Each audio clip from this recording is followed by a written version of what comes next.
اللي قدامكم في الصورة ده اسمه محمود إيهاب الساكت. محمود اتقتل غد عشان خاطر ما قبلش بحاجة غلط بتحصل في الشارع بتاعه، واللي قتلوه غد كانوا شوية بلطجية قتلوه عشان خاطر قال لهم ما ينفعش اللي انتوا بتعملوه ده، يعني من شرعه. هو ايه اللي حصل لمحمود وايه الحكاية؟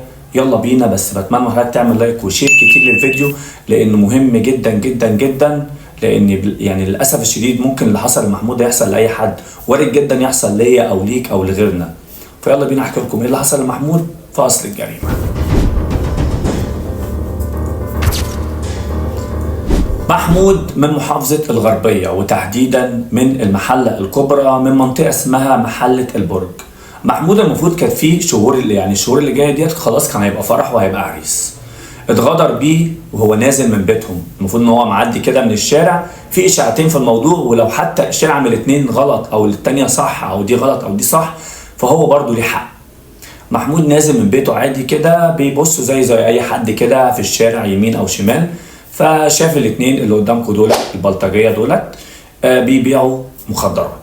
فطبعا هو ما عجبوش الوضع، ما تقفوش هنا، ما تبيعوش الكلام ده، والمفروض ان هم تجار مش عاديين، المفروض ان هم دواليب في الشارع. فطبعا محمود ما عجبوش الكلام ده، فحصل ما بينهم مشادة كلاميه، ولكن في الاخر طبعا هم يعني ادوا له طعنه نافذه ودوه للمستشفى العام بسرعه اللي في محله الكبرى، ولكن للاسف الشديد محمود